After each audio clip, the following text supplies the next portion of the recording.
Hey everyone, before we jump into today's episode, I want to give a huge shout out to our sponsor, Open Water. As a chef and restaurant owner, I know how important it is not only to serve amazing food, but also take care of our planet. Open Water makes that easy with their eco-friendly bottled water packaged in 100% recyclable aluminum bottles, helping to reduce the plastic waste. What's even cooler? Open Water is a female-owned company leading the way in sustainability, something we can all get behind. And here's the best part. They're giving our listeners 20% off. Just use promo code INTHEWEEDS at checkout. So whether you're hydrating your team or stocking up for your restaurant, make the switch to Open Water. Delicious water, a healthier planet, and great discount. Cheers to that. All right, I'd like to give a big shout out to our sponsors, Saltwerk. You can check them out at saltwerk.com. You ever wonder what a pinch of Iceland would taste like? Well, you have it now in the most sustainable, flaky sea salt in the world. I've actually traveled to Iceland. Their geothermal powered island is beautiful. There's just a sense of freshness in the air over there, and it translates to this salt. I love this salt. It's delicious. It's the most sustainable. Again, you can buy just the normal flaky sea salt, but they also have infused salts, which I've been using at home lately a lot. They have this birch smoked sea salt that I love using with seafood. They have the lava salt, which is super black and cool looking. It's got a certain different type of taste to it. They have the Arctic thyme salt, which I use for my pickling liquids. And again, guys, just don't think of salt as something to season post recipe. You can use all these salts in the recipe alone. At We The Pizza, we use their flaky sea salt in our dough preparation. And they have this seaweed salt that I just used at an event that I loved at the Indy 500. I made a plant-based crab cake, and I was looking for a little bit more of that ocean flavor. Guess what I used? Saltwerk's seaweed salt gave me just that ocean flavor that I needed for my plant-based crab cake. It was a hit. Guys, if you want to use my promo code, you can. It's at In The Weeds Pod. You can use it on their website. You'll get a 20% discount on all their items. Stock up. This salt is amazing. And again, it is powered 100% by geothermal energy, the most sustainable sea salt on the market. You're welcome. Get yours. No Salt Bay in the house, just Saltwerk. What's up, everybody? Welcome to the In the Weeds podcast, where we dive deep into the craziness of the restaurant industry and so much more. We discuss food, beverage, even food policy issues. Basically, if you love to eat and drink and are curious about this industry, this podcast is for you. I'm your host, Spike Mendelsohn, a recovering celebrity chef, a long-life restaurant rat. From washing dishes in my family's business to cooking in Michelin star restaurants, competing in reality cooking competitions, and serving as an advocate for food policy issues, my life is always in the weeds. We're broadcasting live from the District of Columbia, our nation's capital. Today's episode is a special treat as we're joined by my friends Violeta Edelman and Robb Duncan. This is the dynamic duo behind my favorite gelato, Dolcezza. You can find them at your local Whole Foods or one of their many locations in the DMV. Here to serve up some scoops of insights as co-founders and co-CEOs, welcome Robb and Violeta. Look at that for an intro. What do you guys think about that? That was good, man. That's Spike. That's signature Spike. That's Spike. You know? That's signature like Spike. The showman. You're in your element. But wait. Did you say this is Spike on the weed or in the weed? Yeah. Oh, here he goes already. As we start the podcast. It's everything in the weeds. It's on the weeds, in the weeds. You know how we do. Weed. Yeah. So guys, thank you for coming, dude. It's awesome. I mean, again, I'm so happy you guys are here. You're DC natives. I think we came up together kind of in the business a little bit, right? Like 2004 is when we got Oh, started you guys were here here before me. Yeah. So is that when your first gelato place was open? In Oh, yeah. 2004? July 21st, 2004. This July is going to be 20-year anniversary. 20 Yes, year? we need to talk about the party, you know? What are we going to do? What, are we going to have a party? We should. Yeah. Cakes and giveaways. We should talk about stuff. Oh my God, that would be amazing. So wait, 2004. So I came in 2008. So I was just a little bit behind you guys. You guys had. What brought you here to begin with? Like, why DC? It was Rob's. He was consulting and he had a project with the government. So we ended up here and we fell in love with the city and felt like it was the right place. It was so international and educated, and people would understand what gelato and farm to table was. Yeah. And so we found a small space in Georgetown and didn't have a background in business. And so it was kind of a handshake with the landlord. The landlord was He just was a gypsy. The good old Yeah. days. Gypsy. The good old days. Yeah, Good old handshake his days. daughter was the actual Palm psychic reader. above Ben and Jerry's on M Street. It had this neon really? psychic sign. Yeah. But wait a second, back up a second. So, I mean, Before that, though, we were in Argentina. We were living in Argentina, and then the economy crashed, and then it was like, we have to come here. So I did software before that. So we went to Richmond for a year, lived there, and then I got a project with the DOD to come into D.C., and so we came to D.C. for that project. well, it's so for funny install. because this is just, as you guys know, this is such a stressful industry, right? And it's like, I always say, like, there's a few that plan to be in it, but most people fall into this industry, by chance. Is that your story? Did you No, I mean, what was it like? Well, you were doing tech. I was doing tech here. The thing is, it's like, and it's a long story, right? But it's like, Well, we got time, baby. We got time. that idea was actually born in a gelato parlor in Buenos Aires in 2001 after a 3-month trip that started in the Amazon jungle drinking ayahuasca at this conference with all these amazing people, anthropologists and scientists and researchers looking into psychedelic use in the Amazon jungle and consciousness. We traveled 1,500 miles down the Amazon River in a boat on a hammock for 3 weeks. The both of you. Yeah. the both of us, with natives, with The chickens. whole- with But you met where before that? I guess. In the conference in the Manaus. Amazon jungle. It's like in this, Manaus is the largest city in the Amazon in Brazil. Yeah. There was a conference in 99 and then another conference in 2000. So we met in the conference in 99. We drank ayahuasca 5 of the 10 nights of that conference, and you can imagine the state of mind, of being that we were in.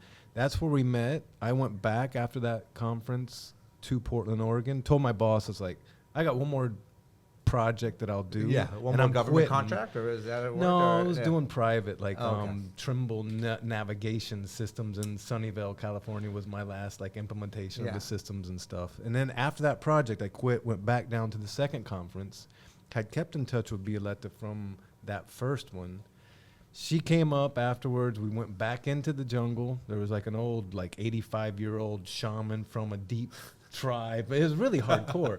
We drank ayahuasca with him twice, and then we traveled for 3.5 months. It really took us 1,500 miles down the Amazon River in a boat, in hammocks. The whole boat was full of indigenous natives returning to their little villages. Every night they would kill a chicken on the front of the boat, and they would cook that. That would be dinner. Did they do a ceremony for the chicken over there? Well, I've been part of the ceremony of killing a chicken. Huh. There was no ceremony. No, there was no involved. ceremony on the boat. No. There was a lot of ceremony in the jungle, but we kind of... Well, I have to tell you, so when just quick chicken story since you brought it up. I mean, when I was in Mozambique and was there doing food aid, and I went out to the mangroves, like into this small little village, to this tribe, and they wanted to honor me, so they had like gotten a chicken from somewhere, because all of Mozambique is mostly just seafood, right? Like, and that's what I was there to do. They were kind of depleting their global seafood economy because they were overfishing certain areas. So we were there being like, hey guys, you got to like jump from spot to spot and let this replenish. So long story short, they brought a chicken and they did a ceremony for me, right? And I've never been part of this kind of thing before, where literally this chicken, and they don't eat chicken a lot, right? It's like a special... on the coast. Yeah, right. It's on the coast, so it's a special thing. So this chicken just came like walking towards this guy, and he had done a prayer, and the chicken, I swear to you, just lied down on the ground, on the side, didn't say anything. Like, the chicken didn't say a word. He cut his throat, bled it out, and then that was it. It was like the ceremony. It was like a halal version of a thing, and I was just... Wow. My mind Voodoo was sacrifice. Yeah, like we're We're so far removed from that in today's time. Of course, that you go to kind of chicken stuff. factories. That's They're, all. they're That's like fighting for their life. They're like like it's, and like this chicken was like, no, I understand this. Like, this is an honor. That's pretty amazing. Isn't it kind of? Yeah. It's yeah, kind and of it's crazy. like they sacrifice the blood as the offering. Totally, Yeah, guys. I have. We got water here, and Super. You guys just heard the pop of just iced tea. Iced tea. Have you tried the cans yet? I haven't. Grab one. So there's a passion fruit, is green dragon, and then there's the lemon tea and raspberry. But Amazing. Violeta, so what was tell me, like, what was the, why were you in the Amazon? Okay, so I was. We know why he was there. Yeah. Assumptions. I was working as a documentary producer. That was my thing in Argentina. And I quickly kind of, I was always kind of mature, and I was very young, but I was doing work that, was for somebody older than me. And I was disappointed in general with, the what life has to offer. I quickly realized that the answers were within, they were not outside, and that I had to find myself. Yeah. I had to know who I was so I could create the life that I wanted, that was not just following the patterns of that society was offering. And so I met an anthropologist and a psychologist that were organizing this seminar, and I felt like it was the right thing for me to do, to explore more the big questions of the world. Yeah. And so I was, the first seminar, I think I was 20 years old, and like I told my mom when I was 19, I was like, I'm going to the Amazon jungle to this conference, and she really trusted me, and she was like, go. I mean, if you feel like this is going to be the right thing, if like I trust you. And I went and I met Rob, and before I went there, I was in really bad relationships, toxic relationships. Yeah. And so I did a list of things, of like what I really wanted in a guy. And I knew the plant was very powerful. And I asked the plant, I was like, I want to meet this person there. And before that, I basically stopped dating for a while. I was like, I need to stop dating for the first time in my life. And were you like a serial dater or something? What was it? I had a boyfriend for like 5 years since I was 15. And then I had... Oh, really? Yeah, and then I got like 3 or 4 like boyfriends, like so I've never been alone since I was 15. Yeah. And so I needed a break, and then they were all kind of bad guys, try like the crazy ones, right? Yeah. And so I took a break from that, and I, for the first time, 6 months, but for me it was like, years. When you're 19 and you've always been dating, and I was kind of crazy also. I was going through my, rebellious time.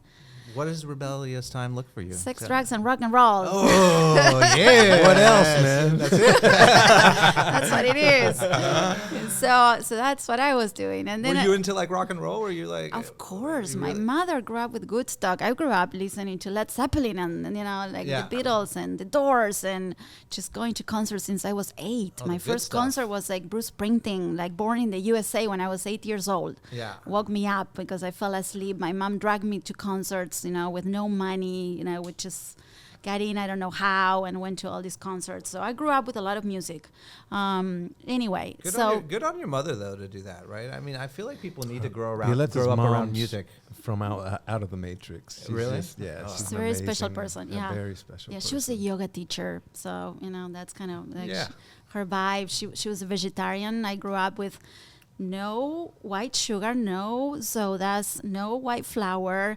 She baked her own bread in my house, no meat. Violeta is a human that has never drank Coca-Cola. That will just kind of like put that into She brewed her own kombucha before kombucha existed. Yeah. And gave me this brew that was like disgusting, and I had to drink it, You were like, what is this? Yeah. And all this like natural medicine. So everything was very holistic. Yeah. Very ahead of its time.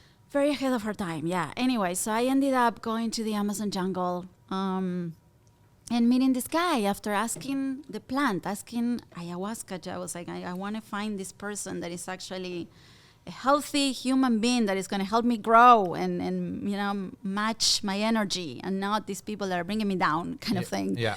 And I landed in the Amazon jungle, and I sat there in this tiny hotel in Manaus that was kind of dumpy and ugly. Right across from the famous opera house in Manaus. It's like a huge famous opera house in the middle of the jungle that was built back in the rubber boom. Wow.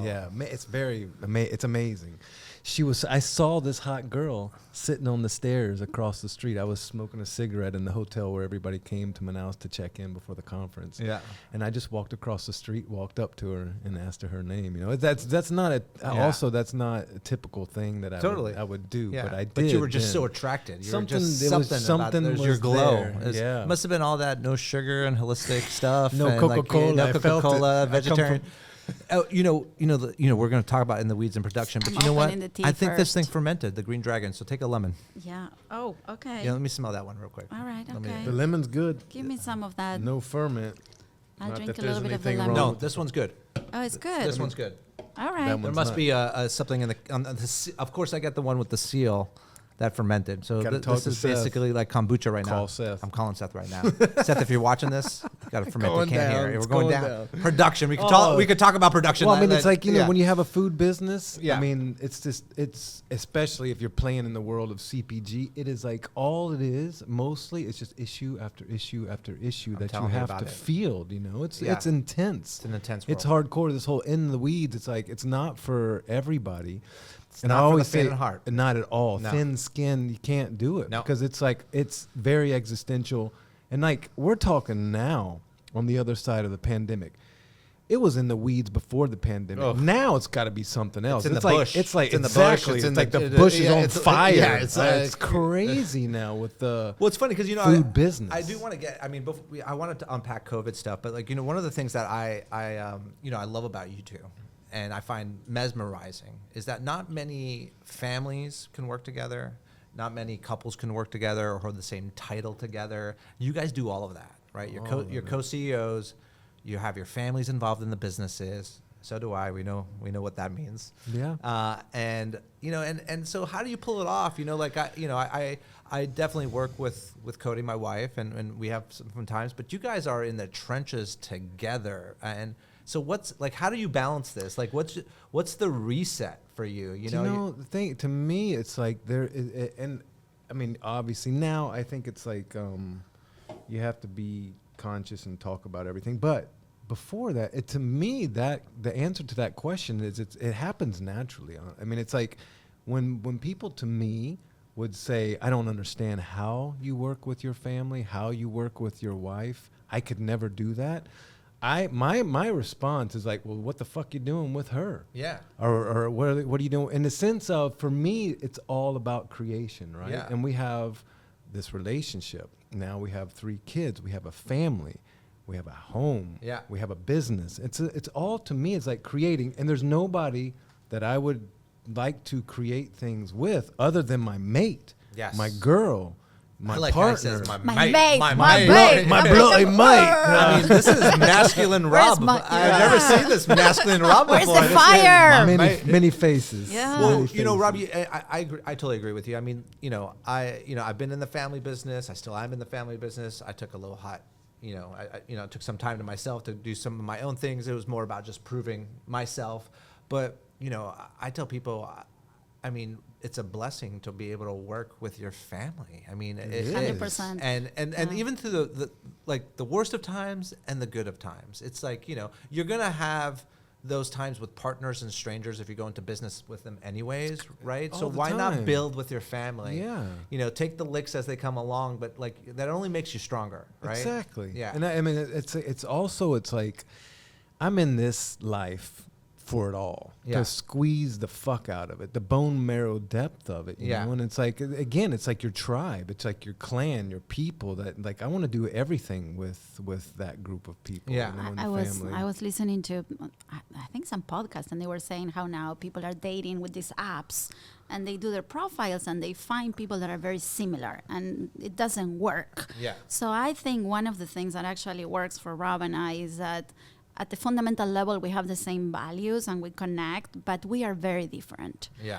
And I think that helps. I think that, Complementary. right. And if you're an introvert, you need an extrovert. You don't need another introvert, right? Right. You need somebody to take you and so he is an Aquarius. He's this guy that is always dreaming and thinking about the future. I am the opposite. I'm a Virgo. I'm a tree. I'm rooted. I'm pragmatic. Yeah. And so we all also complement ourselves very So well, and that helps You know, a lot. And then You guys I'm got gonna the yin and yang. like that. What Violeta just said, right? Aquarian, Virgo, Aquarians, more space, vision, future.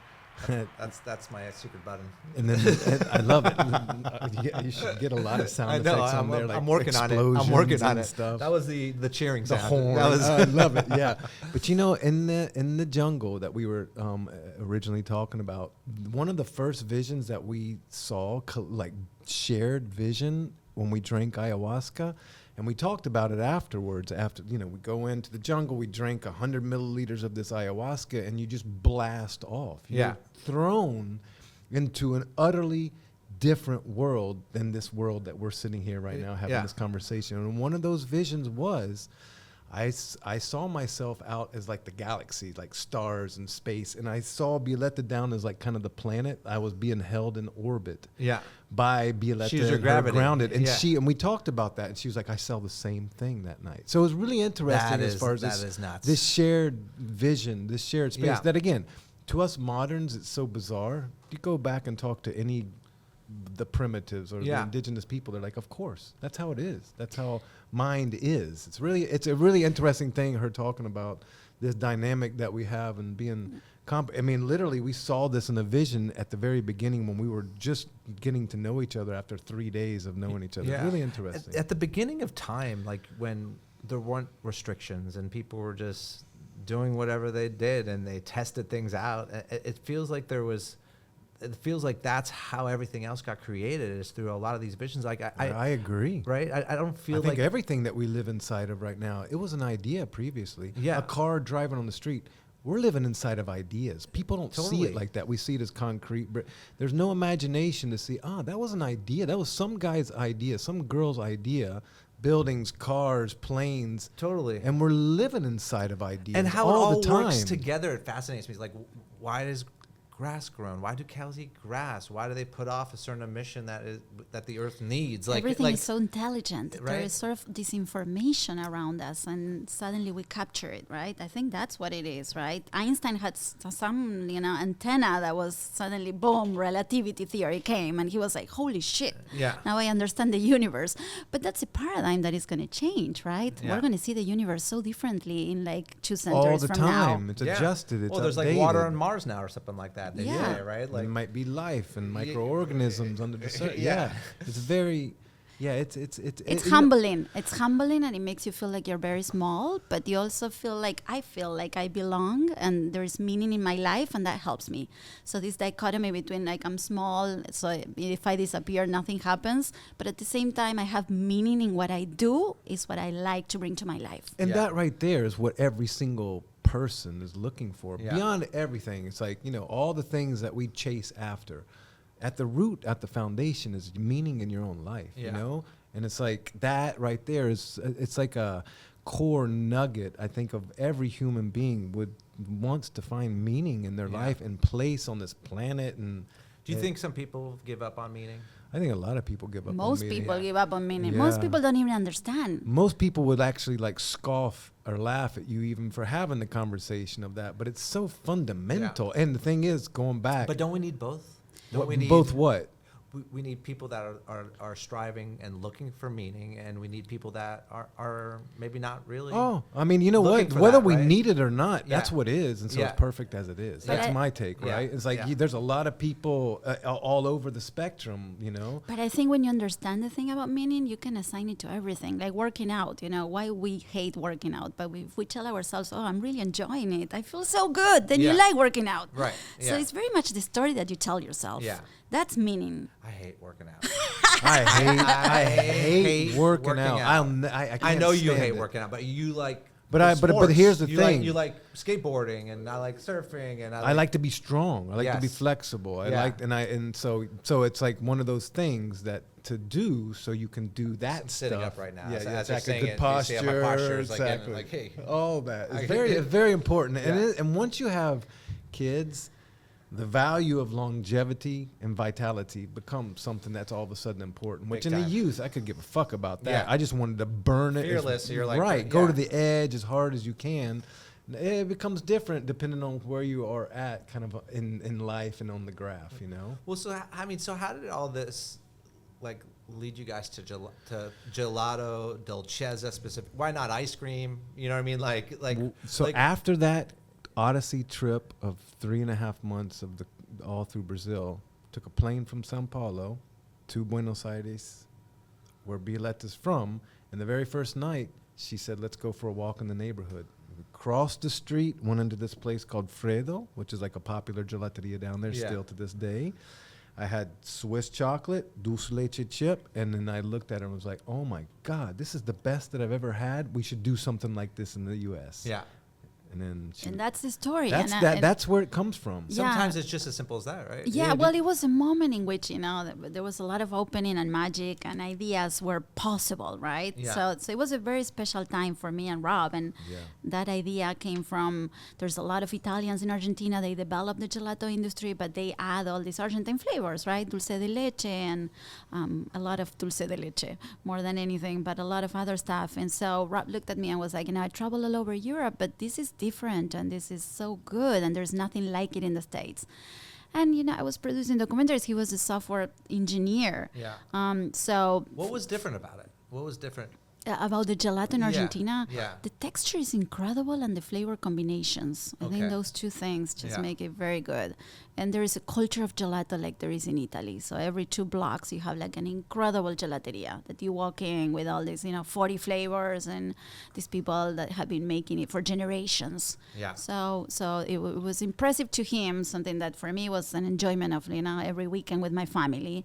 And then the economy collapsed in Argentina one of the many times. I moved down there. That's the detail. It's like I went back to Portland. Rob's here. Right when I got there, it going down collapsed. right now. Yeah, closed the curtain. Damn it. But we had 5 presidents in 10 days. Yeah, we're talking 2001. It was crazy. People dying on the streets. Like 65 people died in the weekend. They wouldn't let you. They froze everybody's savings. You couldn't get your savings out of the bank. All the supermarkets were being looted. So Rob and I were like, we need to get the hell out of here. And I was down there. It's like I was just teaching English. I had no job. I was like, okay, now I want to find out what I want to do for my life. Right. And I remember when all this started to break, the moment where I was like, holy shit, this is not Kansas anymore. He's like, when my stepfather-in-law, Oscar, who's the OG of Dolcezza, he's 91 years old. He lives with us here in D.C. now with Violeta's mom. When he looked at the family and said, he was concerned that the military was going to step back in and kind of take over. That was like, holy shit, I've never heard that being a possibility other than just like January 6th, but we want to get into that here. But in the U.S., there is no history. We can get into that later. Well, I prefer not to, actually. I'm just playing. I'm with you. Fuck that. Yeah. Fuck that all. Anyway, we end up coming back to the States, like Rob said, and then, ended up in D.C., and kept talking about it and convinced my mother and my stepfather, Oscar, to open a gelateria with us. And so Oscar, had a friend who made gelato machines and sold them to some Argentines in Miami. And he was like, these guys are so successful. We can do the same thing. I'm going to invest.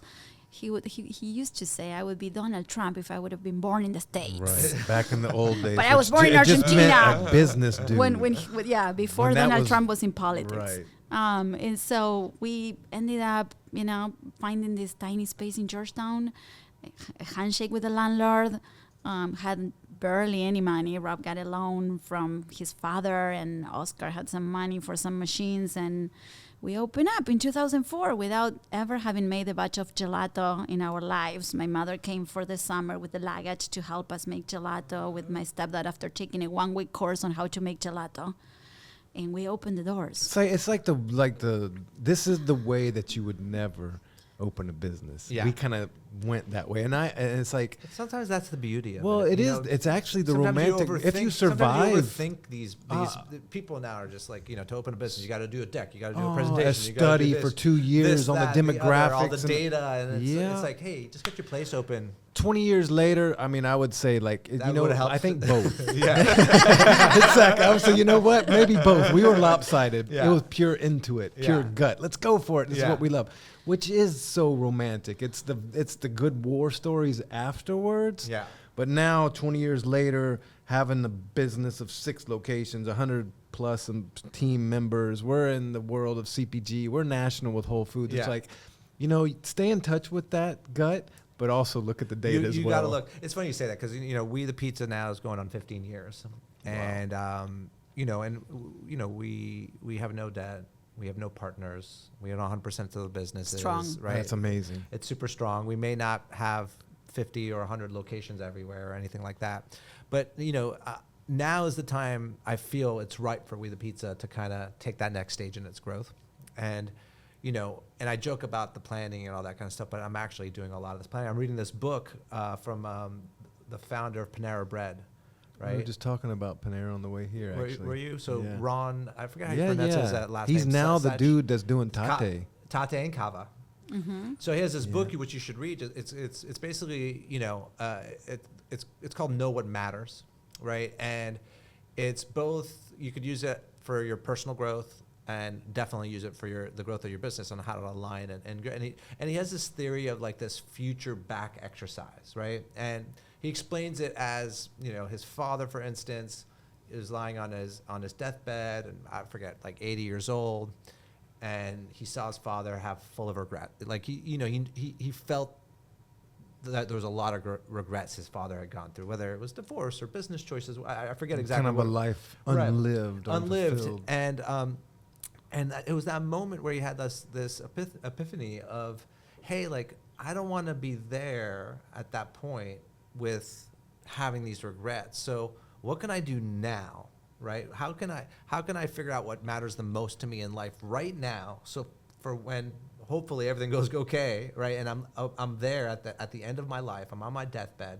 I can look back, have a few regrets because you're gonna have to, but at the entirety of your life, when you look back on your life, you feel real good about it, right? I think that's probably one of the most important things, again, for like all of us. Right. To get to the end and go, God damn, that was amazing. Yeah, exactly. Peace out. Yeah, and so then he applied it to Panera Bread, and he said, well, let me have I have this vision for my life on where I want to be personally, but where do I want this business to be 10, 15 years from now, right? And he envisions this grand scheme of where Panera Bread should be, right?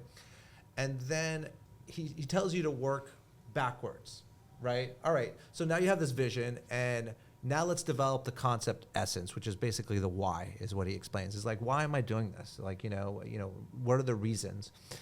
And then he goes and breaks it out by people focus on the byproduct of your business a lot of the times, like profits, which they're important, but you can't focus on the byproducts, right?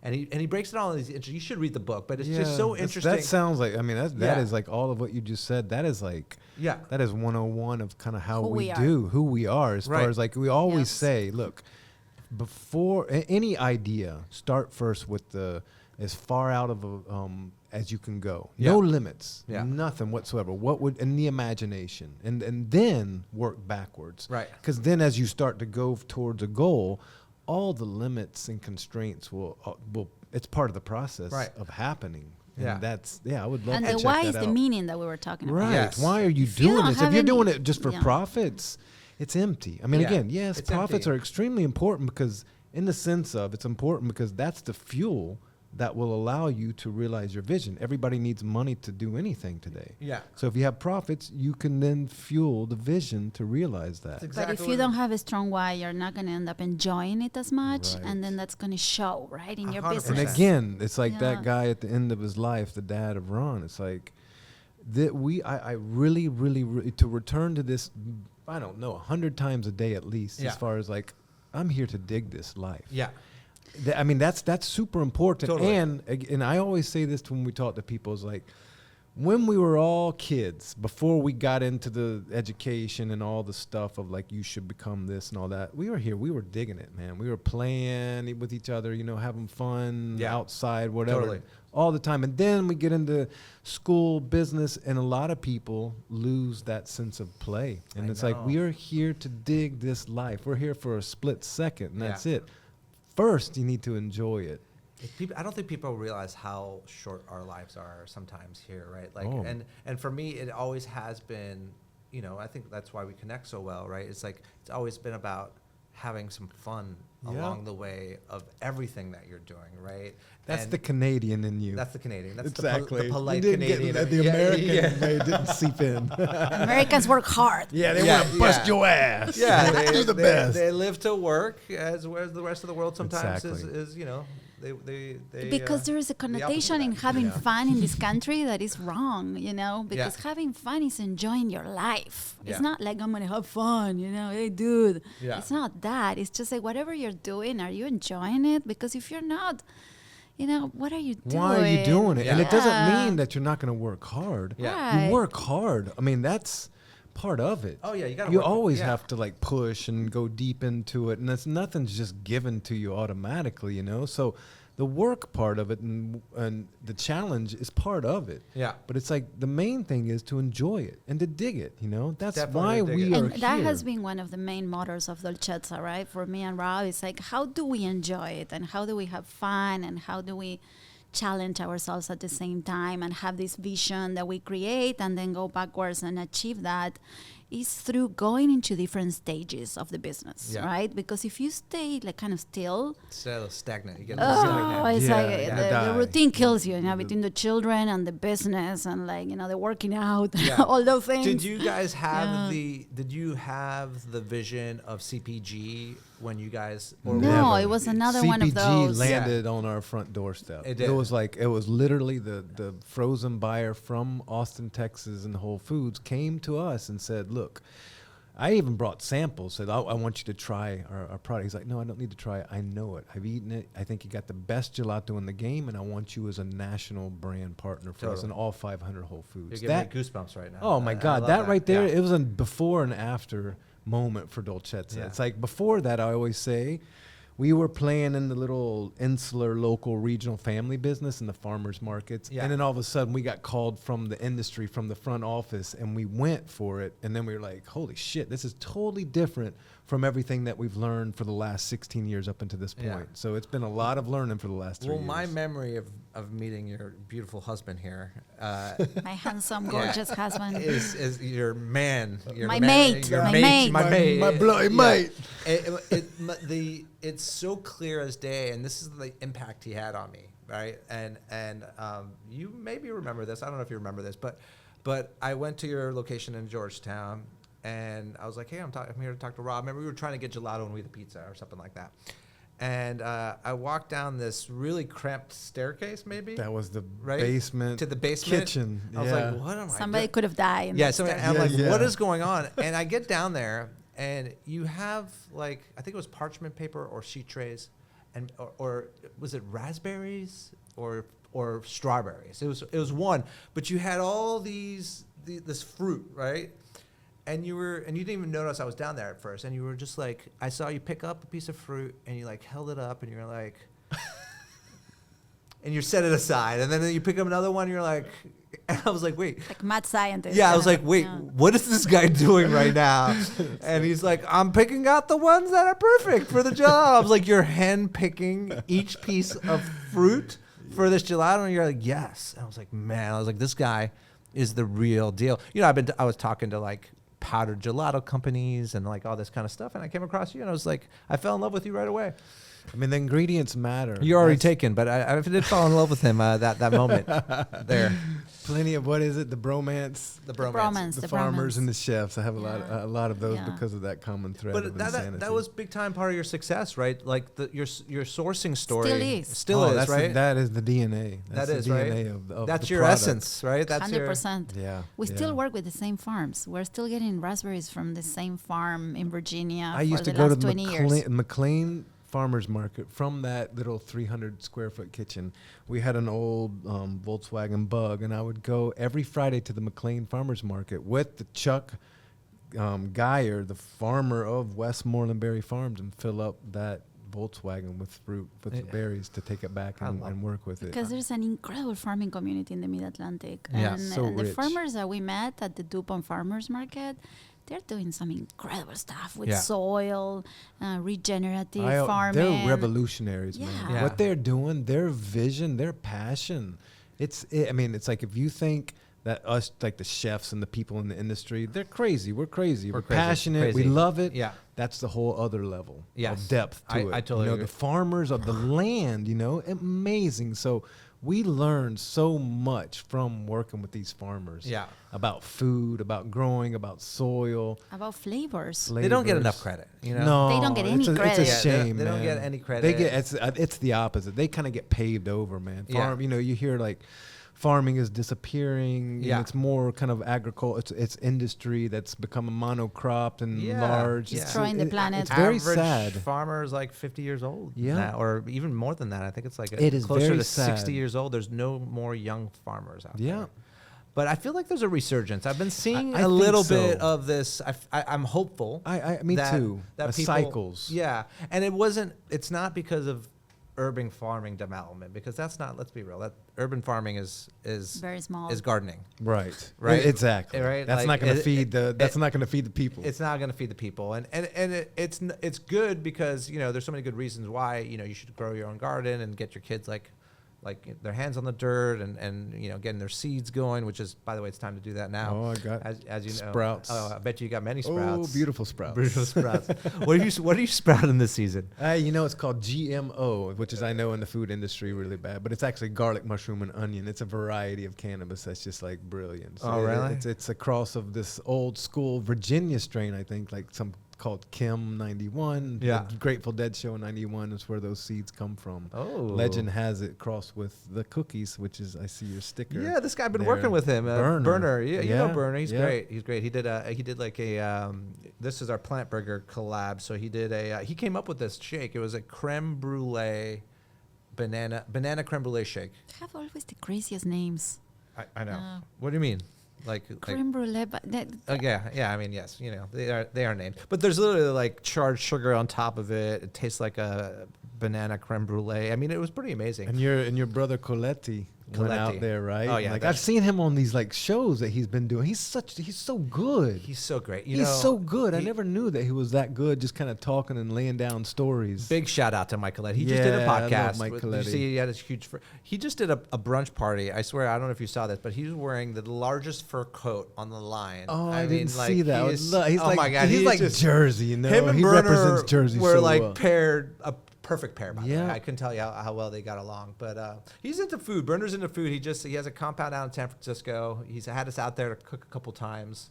It's been fun, man. It's cool. You've You've had access to some cool experiences. some cool experiences, yourself. like that's I never thought I'd be where I'm at, old Canadian, polite me from Montreal, mixing with all these folks here. It's you're the curious little kid, man. That's Yeah. just always up for something. and you Curiosity is a thing. You have to be curious. It's an openness, Yeah, and yeah. it's like if you're closed, you're not going to ever learn anything new because you've already know it. It's like to stay open like a kid, curious, because man, there's always something to learn. Yeah. I mean, always, no matter where you look, and it's I think important to keep that that opening all the way to the end.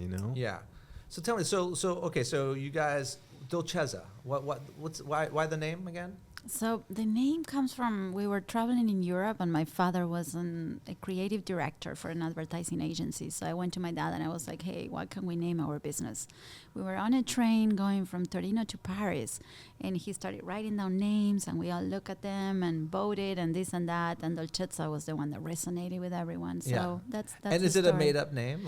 It means sweetness in Italian. Ooh. That's what it So is. so it made sense too. Yeah, Yeah. Dolcezza. Yeah, Yeah. it sounded good. Did you guys ever listen to that the podcast about Haagen-Dazs, how they came up with their Yeah, you name? told us to Oh my listen to God. that podcast Such a and good we podcast. haven't Yeah. yet. It's I Business haven't. Wars, so we're not here to promote other podcasts. No, I have to but, check it out. but it's literally just a made-up name. It means nothing. Haagen-Dazs. This guy was like, "Oh, I want like they're from Long Island, right? Like this Haagen-Dazs. Right, you think it's like German. Europe- it's like a Yeah. Nordic, and he's like, I Yeah. want this name, and he just was like riffing, and he's like Haagen-Dazs, and then he's like, no, that's not it, and he's like, Haagen-Dazs, and then he's like, that's it, Haagen-Dazs, and then and he's like, what else can make it even The more? umlauts. He's like, yeah, let's put the 2 dots on top. I'm like, all right, like really, and it's a massive brand. So, but you guys picked gelato, and I have to tell you, I can't think of one other brand that I can just say is owning the gelato market. And I say that, I'm your friends and I love you guys, but really I can't think of one gelato company that is not you guys. Is that there's very few, right? Who else? In CPG, there's Talenti, right? That's a big one. Who? Talenti, yeah. Talenti. I mean, they're owned Is it another Italian name?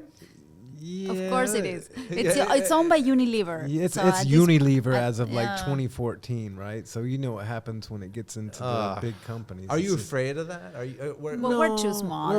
We're not even on the radar of companies like that, So it's not even a consideration. Are you sure you didn't think you were on the radar for Whole Foods and there you were? Who knows? Maybe we are. Maybe they're having discussions about us, but no, we're not worried about that at all. Because we're babies in the world of CPG. Yeah, and we have it's a lot. It's a massive world, that. Big time. You and your tea. You're growing growing big time. You're growing crazy in with your tea. Incredible. Yeah. We're growing crazy. We're actually going to the CPG Expo here next week. Expo West. I'll be out there for 2 days. I'll come see you. I don't have a booth or anything. Are you there Thursday? Yeah, he's there Thursday. There. So we do a Los Thursday's my Sanchez event at like a little Mexican restaurant where we just invite people to just hang out and eat some after burritos. The show on Thursday. Yeah. Okay. Yeah. I'm going. Don't Thursday stand me up. He was at Expo West last year. I know, and I did that. I stood me up. I got in trouble. No, I didn't stand you up. I came to your stand and you weren't there, and it's like, okay, he's just not meant to be. But I did that to my friends who have coffee shops in Los Angeles. And I went to their shop, took a photo, and was like, "Hey, sorry I missed you." They got pissed off at me. So this time, I'll come see you. Please. Yeah, I'm gonna come see them. I'm gonna text in advance because I don't want to miss my friends. So what did you guys have for breakfast today? I haven't had anything. I had a coffee. Toast. You had a piece of toast. Yeah. What is the day? To take me through a typical day? Because I know people love you guys so much. Love your gelato. But what is your typical day as a family? I mean, you're both in work. You have three daughters. First, right? So it's like I wake up at 6:30 in the morning. Violeta and I do our 12-minute meditation. We lay there every day, every single day, 7 days a week. It's it's like breathing, right? It's easy. We don't even get out of bed. We're just laying there and listening to these breathing exercises. Breathing. So is it off of an app or? It's actually funny. It's like this Instagram. Our Breath Collective is the Instagram handle, and it's a particular 12, 13-minute meditation where it's not meditation. It's just breathing inhale through the nose, exhale through the mouth. It's kind of breath. Yeah. For 12 minutes before we then have open to run the emails and look at all the crap. And so you wake up. We do that. Right. And then you're like, I'm waking up, but I'm staying in bed. Yes. Yeah. For 12 minutes meditating. And you do a 12-minute. I think I might do this. I'll send you over the video clip. It's really, really good. It's just like before you get up into your head and chase everything that you have to chase because you're running business, have a family. Yeah. Connect with the body, connect with the breath. See, that's the one thing I don't do. Like today, I woke up, pretty early. I drove Ace to school today, and I think I made chocolate chip pancakes with one eye open. It was literally, I was like, hey, maybe you should open this next eye. I should maybe take. Pirate. Yeah, exactly. The pirate cook or whatever. I'm like, okay, why don't you open this up?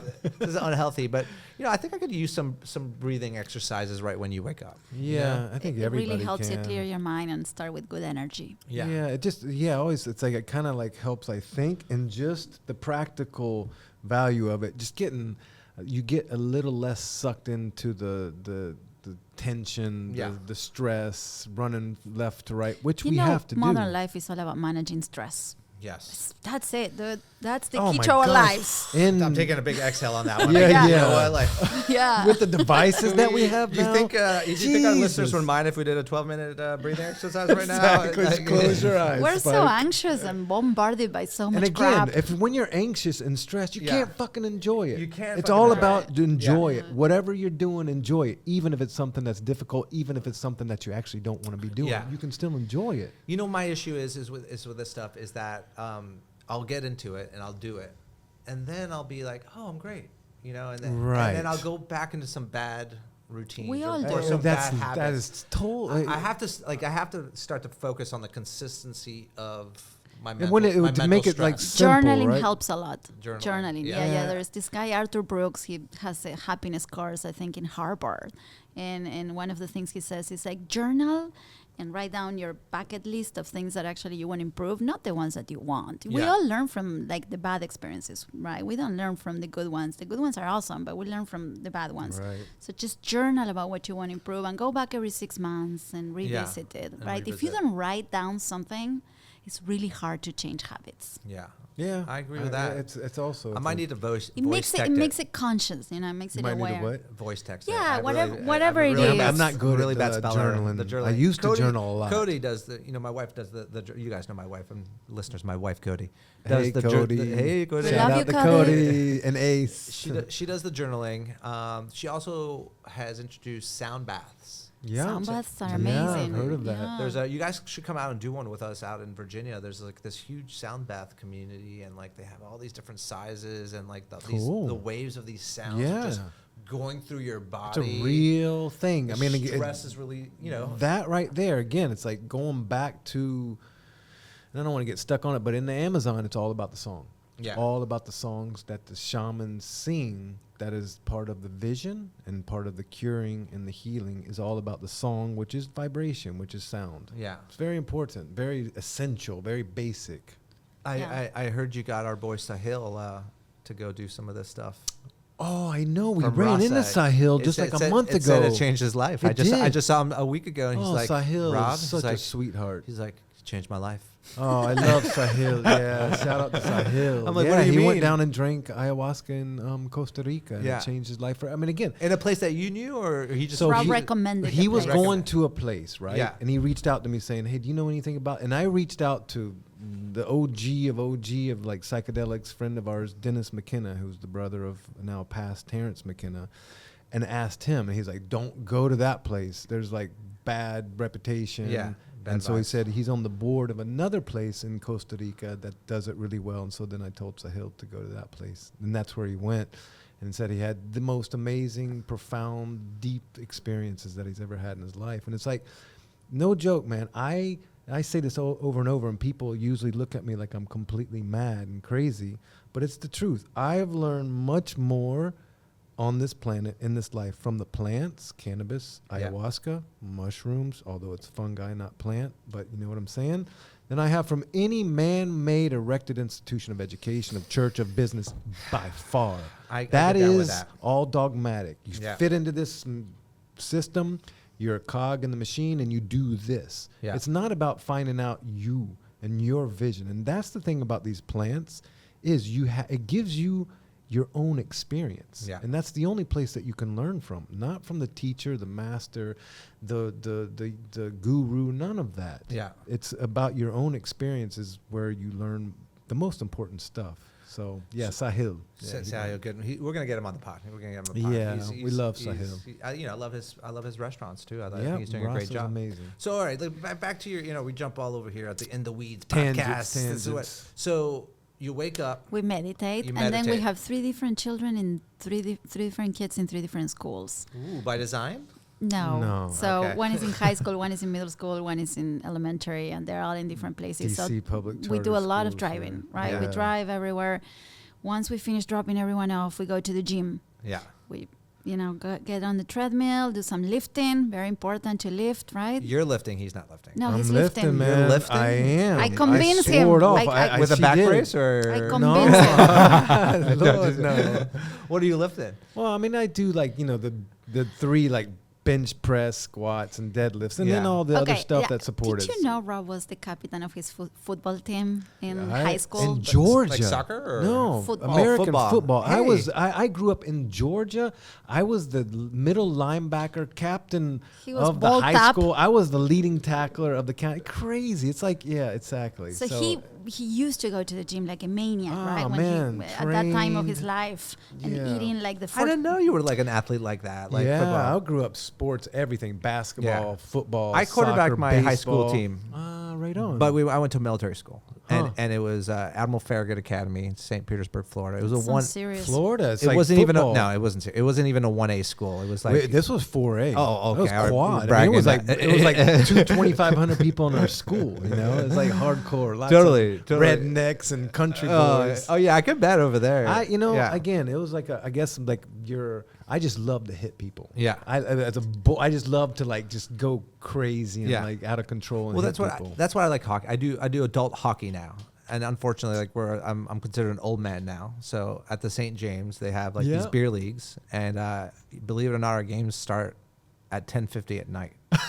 That's great. That's the only, and the reason why is because the lights. It's the only time they have ice rink for the rink For the time. old people. Yeah, for the old people. So, but I get out there and it's what brings me the most joy because listen, like I said, like I'm always in the weeds. I'm always on the go. I'm a little bit hyper. I carry a lot of my stress, and hockey is the one thing I can do where I don't think about. I'm on the ice. Like I don't have any time to think about anything else in the world other than just playing the game.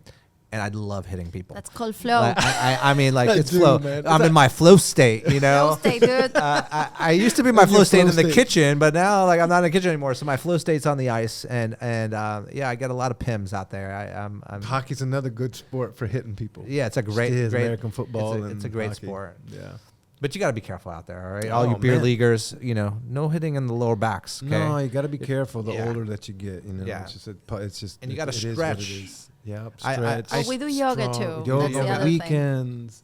I stretch for I an hour. skateboard. Like I haven't skated in about a month, but come about 3 more weeks, I skate usually. Yeah, 4 weather's days coming back a out now, week. right? Yeah. You still have the ramp in at the house? Oh yeah, Oh, ramp yeah. in the backyard. It's like it's Pema is our 14-year-old. That's her space. Oh She yeah, goes out I there. brought you guys.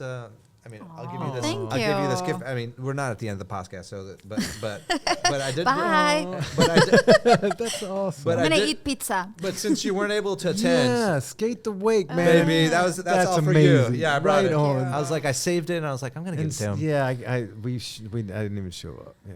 Oh, I mean, it's but okay. the thing is, originally I we were enjoyed the taking the coffee, whole though. family. Oh, yeah. and then it got rained out, so you know They how should have things kept the go. date. Yeah. They, it wasn't that bad. The rain Yeah. wasn't that bad. Yep. But I got to meet Minnie Knoop, which is an Olympic woman Yeah. skateboarder. Yeah. And she's fantastic. I had one of the greatest times with her. And It's called Wakefield, right? That skate Wakefield. park? Yeah, you should come still. You Yeah, could I come check wanna it out. You'll love it. It's a great little skate park. Yeah. Burn some steam. I got Ace on the board. Like Ace and his cousin both got some boards. Like they run You three, you, Cody, and Ace need to come over for dinner at the house, and when it gets warm, and Can't wait. skate, It's skate your- with the girls out back. It's your guys' turn.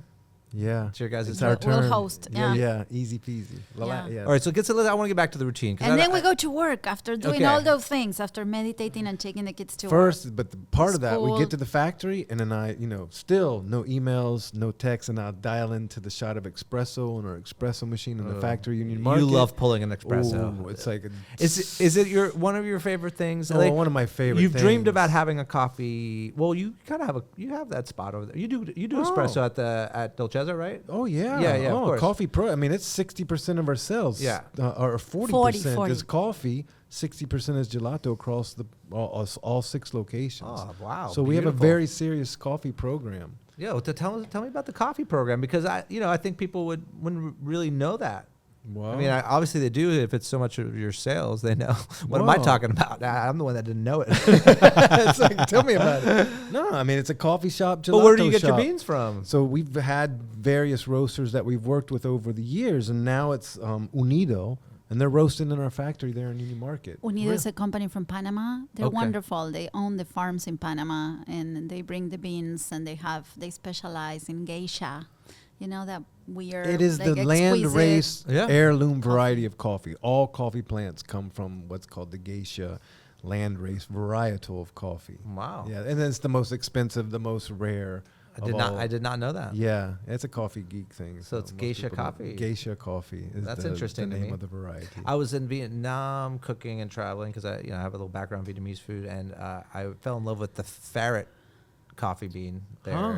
Yeah, I've never Have you heard about it though? Like No. I haven't. the ferret, or they I guess they take the bean and they poop it out or something like that, and they like fermentation. They ferment it or Yeah, something I've like heard. that. I've heard Like of that. it's- Never had that. Yeah, it's pretty poopy tasting. In a good way? Yeah. You liked it? I mean, like, listen, you know, like everyone likes to smell their own. No, just kidding. It's going back to like that young child development. Yeah, exactly. There's a moment in time. All right, so then so how do you guys split up your the workday? Like So Mondays we have all these meetings, like big ops meetings with the team. Yeah. So that's the day to do that, and then we do walkthroughs through the stores, but those are most like monthly, I would say, that we go, to every store and And make that sure Monday, Violeta, there's an hour call with all the store managers and all the shops. So she's regularly does that, connects with everyone. I make everyone meditate Yeah, also. she just the last month and a half. Really? Because you know what? You know where this comes from? And it's like, how do you When make we- everyone meditate? Meditate. So I Mindfulness. prepare a mindfulness piece that is like 5 to 10 minutes max, because I also don't want to be like over imposing, I Yeah. don't know what they're into, but that's what I'm into. So I open the meeting with an exercise and I just talk, right? I just say, hey guys, we're going to focus on our breath, because there's studies in the University of California that says that if you focus on your breath, you're less stressed out because you're more in the moment. It's everything about being present. It's everything about being aware of your emotions, your thoughts, what are you feeling right now? If you do that, you're not reactive. If you're not reactive, you go through the life with less stress when Yeah. you go and through you can be difficult better times. at managing your store, doing whatever you're doing. If you're So I explain to them. This whole thing, and then we do a short exercise, and I just guide them through breathing exercises or simple things like it could be just focusing on what you're hearing, and that's all, or focusing on tasting, or focusing on an object. Being it's just present. bringing Being attention to present. the I love present that. moment. Yeah. It's great. I think that's so important because, we work in such a stressful industry, right? And most of our employees, as you know, are maybe working 1 or 2 jobs. They may not have childcare. They may or may not have health care. There's all these different stresses that are in their lives, right? They may not be able to spend as much time with their kids as all of us do, for instance. And I think it's really important to, especially after COVID, because you saw the fragility of the industry during COVID. Almost went away. And post-COVID. And it's still fragile, It's man. still fragile. And I think one of the biggest things that is fragile about it is the self-care. We don't teach this industry. We don't teach the entrepreneurs, to really lean in to their employees and their workforce. Yeah. Really give them some types of benefits of, you're here to work, but like, what's the plus? Like, why are you here to work? Like, what are you taking away from making me successful, making my business successful? What's your takeaway? Like, what are you bringing back home? Absolutely. And for us, that has been one of the key principles of who we are. So It's that culture that we try to power create. from within, right? So if we can hire somebody that has been with us, our team has been with us for like over a decade, right? Yeah. And our chief of operations was a barista. Yeah. And then our culinary director was a scooper. And our partner Dimas was the first employee that we hired, and he's been with us for 20 years. Our driver has been with us for 20 years, and it's all about what you're saying. It's like, first of all, if you want somebody to feel good, you have to provide them with opportunities, right? If there are no opportunities, then what is it that is there for me? And then the pay is very important, right? Yeah. You got to pay them a decent rate so that they can actually function in this world. Have one job and pay for all their expenses that they have. And It's health important. insurance, but there's all these things that we offer 3 weeks of vacation, right? But if you want to take vacation, we always give you the vacation, Yeah, right? It's just like, come on, we all need a break. This is an industry that's 24/7. Yeah. What's demanded from our people, I don't know how they do it. I did it 20 years ago, but I don't know if I could do it today, right? Managing brick and mortar locations, Managing people. you burn out. Like, Customers. Yeah. Customer it's hardcore service. now, especially like you said, on this side of the pandemic. What used to be hard is 10 times harder. 10 now times harder to make it. But on the other hand, I also want to say that, restaurants and businesses like ours, it's hard also to have a very profitable business in many cases. Thin margins. So it's very challenging, right? You Very can have the best of intentions and, want to offer health insurance and want to offer all this vacation and this and that. But if you're barely making it, it's difficult. It's a hard thing. So it took us a while. It wasn't like, I opened the doors and I was offering health insurance. It wasn't that way. Well, you have to kind of crack the code and how it pertains to your business, right? To be able to support your business. Because, with the rise of pricing, inflation, and the rise of minimum wage. The rents. And the rents, right? Labor, and cost of goods, all across the board, all are up 20% at least. Yeah. So... Yeah, it's not easy. It's definitely not easy. And but you always need to remember, it's all about people. This industry is all about people. It's all about taking care of the people in your business. If Which you actually also want is to a build very something. interesting moment in time. It's all about people in a moment in time where it's kind of like, as tech kind of moves in, as AI move in, as self-serve. I know. It's like you can scary. see the writing on the wall. Like in 50 years from now, Tell me, what is maybe it? it won't be about the people. I don't know. It's really interesting to see. I'm scared to live Where in all a this world leads. where it's not about the me people. too. Right? I love the because this tech. industry to me is I always refer to as a subculture. Yeah. Right? It is, Like, and yeah. I'm like I said, I'm a restaurant rat. I grew up in the kitchen. I worked at my grandfather's restaurants. I worked at my parents' restaurants. Like, everyone in the kitchen was my family, right? Like, everybody from the dishwasher to the saute person, and it's a stressful industry, right? Very. And we're always the first to respond to crisis too. If you guys have noticed, right? We're always like the first responders for even COVID, free meals. We're such a giving look at what industry. Jose is doing. Oh my man. God. Your sister, First she was Big amazing. time, Yeah. big time. Yeah. Yeah. We did it's the perfect entry. We did the We the Pizza, We the Troops. We raised like 1.4 million. That's incredible. Yeah, Fink, thank you, Fink, our co-producer over here, Oh, thank coming you. in camera shot. Nice. Here, just give the plates. We'll just take a slice or two or something like that. I know I'm a little hungry, guys. I don't know if you are. I made it. Are you vegetarian? I am. You are. I aren't told you about my mother, right? Right. How I grew up. With She's Yeah. the Argentine vegetarian. I Did I am. make you a vegetarian paella when you came over? I eat seafood. Oh, you did? That's sometimes. right. I do. So All right, I don't so- eat meat. Oh, but that's yeah. awesome, man. Ooh. So you got Amazing. pepperoni over there on that one side. Love it. I like olives and oregano on mine. I don't know if you can, I you can eat, pick them off. I eat it all. And then yours is What slice you a want? white pie. I'll take one of those. Do you take the larger slice? You go, okay. All right. And then we got peppers, mushrooms, some spinach over there, some It looks ricotta, delicious. cheese. Thank you so much, man. Yeah. Mm. So, What? what's your second favorite pizza place? Of course. Oh man. In DC, tell me. Two Amy's maybe. Oh yeah, I love two Amy's. Two Amy's Two, is, that- also Two like Amy's is the- legendary. Is she The still there? starters, Is- everything there, and you can go with your kids and they yell and scream and no one cares. It's So- really loud. yeah. And it's like family kind of place. And it's wood burn and oven, you Yeah. know, all the sides and everything homemade there. Yeah. Two Amy's is incredible. It's still there. Well, And that's Peter there. Patson, right? That's his name? Yeah. I mean, he's Have- legendary in Have you DC. ever been to his other restaurant? Obelisk? Yes. Obelisk, yeah. We went love there that for place. one Yeah. celebration. Amazing. I took Yeah. Cody there 2 years ago for one of our anniversaries, and is it still open? It closed, right? I don't know I if think it's it's still closed. open. It closed? I would Ah. not be surprised if it's like one of the casualties of COVID. Guys, take a bite. Tell me what you think Yeah, about the it's pizza. just So like- two Amy's is good. Timber, man. Andrew and Daniela. It's like amazing timber. I haven't been to Timber. We do a New York style, as you know. It's a New York style pizza here. What can be better, right, than eating pizza on a podcast right now? It's So great, good. man. Amazing. Love the sauce. Yeah, this is why we do this long form podcast. We don't want to rush you guys. I just want you guys to settle in a little Enjoy bit. lunch. Long form is such a thing now, I think. You know? Well, everyone wants to get instant gratification, like on I have this quote now that's on my Instagram. It's my quote, and the quote is, "We hold the weight of the world in the palm of our hand." I like it, man. And what I mean, do you like that? It's deep, right? I do. Yeah, we hold the weight of the world in the palm of the hand. Mm-hmm. And basically what I'm referencing to there is that we as humans, I believe, are not designed to have all this information at the tip of our fingers. We did not evolve that way at all. No, and we take this, we take this weight on because You can find out now these days what's happening in the world, what war, what catastrophe, what terrorism. You can find it all in a feed in a matter of seconds.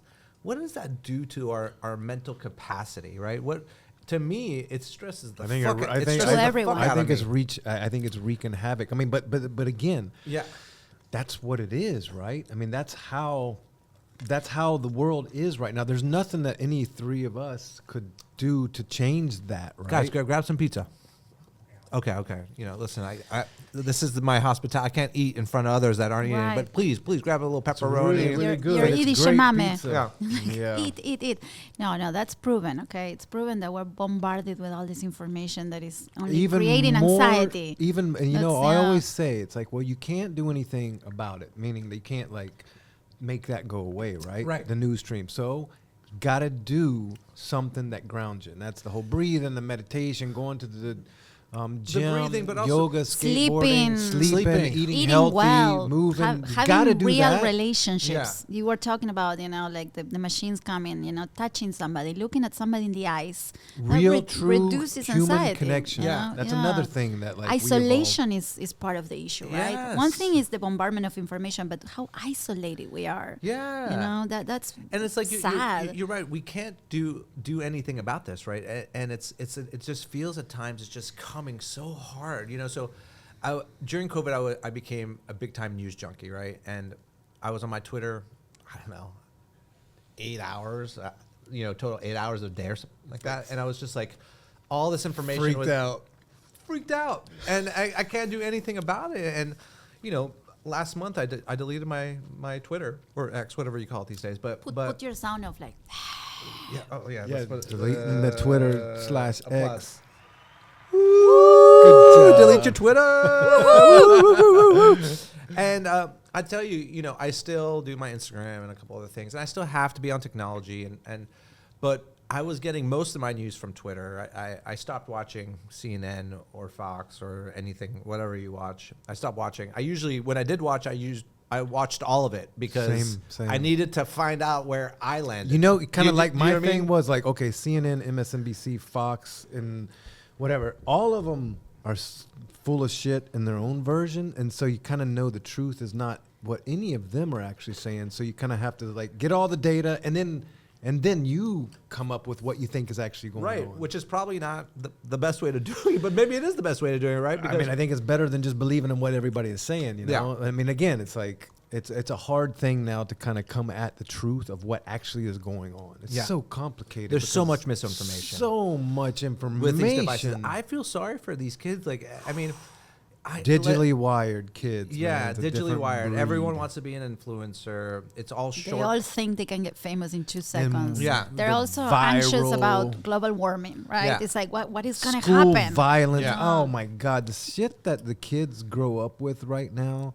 is insane. Yeah, is insane. It's like we all three were able to grow up with no with phones, no care. We're the last ushering of that generation. We're the last of the analog generations, and then they're the first of the digital generations. And so we're in a particular moment that's like, we'll see how this all goes. And we were talking about inspiration and imagination and all of that. And if we don't create space for that to happen, it doesn't happen. Well, so if you're on your phone all the time, you are not, generating any creativity in your life. Right. Zero. Because there's no space. It's all about space. You got to be bored. Kids need to be bored. They need to, have downtime. So and that's gone. I love what you just said, because my son says, I'm bored. I'm like, the best thing that can happen to him. It's healthy for you. Yes. I tell Ace, I was like, it's healthy, man. I was like, get outside and go be bored. Right. And I literally, and it took him a while to get over this idea of boredom, but you know what? The kid goes outside a lot, and he goes out and plays with sticks. He throws rocks. He builds tree houses. I give him some of the technology. Of course, I do. Because that's the world that we're in. Yeah, and also, it's not all bad, right? It's not all bad. Yeah, there are some tools. That's the language that they use. My kids, they post. That's how they communicate with their friends. Yeah. Through postings. Yeah. But really, the way I look at it, I mean, like, we talk about sourcing locally, right, in the food industry, right? Our food, and you guys source your stuff from the Virginia farms, but and I feel like we should be applying that mythology to much more of our lives. Meaning, Like, what if like social platforms, you can only get news that's within 50 miles of where you live, right?